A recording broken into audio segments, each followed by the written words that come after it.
मनमोर.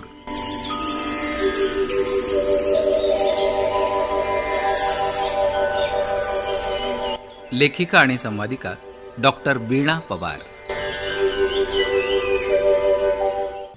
पुष्प. नमस्कार मंडळी. पुष्प म्हणजे फूल. कसं असतं हे फूल?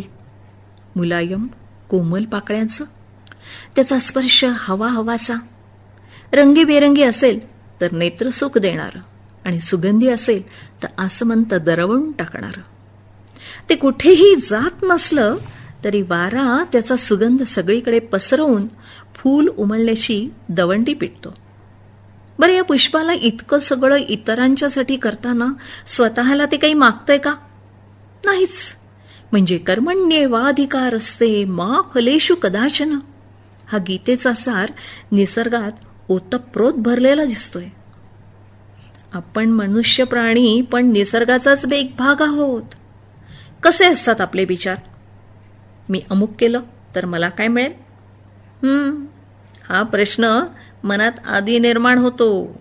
म्हणजे मनात विचार असतो तो स्वतःबद्दलच. मी, माझं कुटुंब, माझी मुलं, हेच आपलं जग असतं.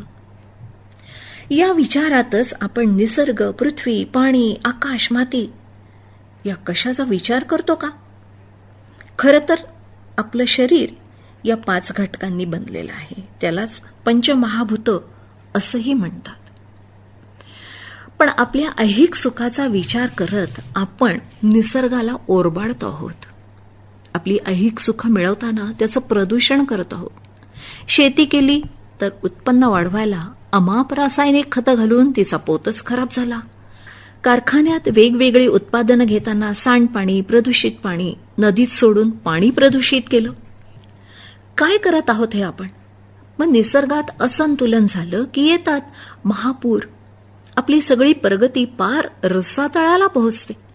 भूकंप, सुनामी, अतिवृष्टी या सगळ्या गोष्टी असंतुलनामुळेच येतात असं मला वाटतं.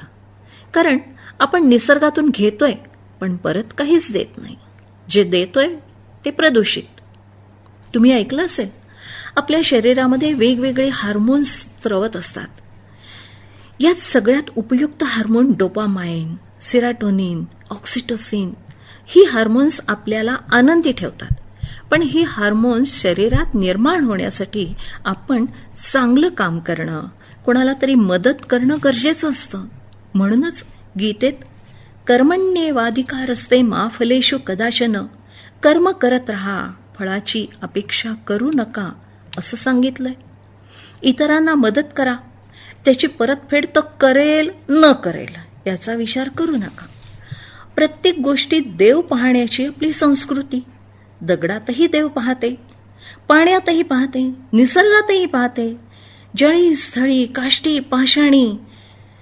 जग हे अवखे ब्रह्मरूप, सर्वाभूती एक पांडुरंग.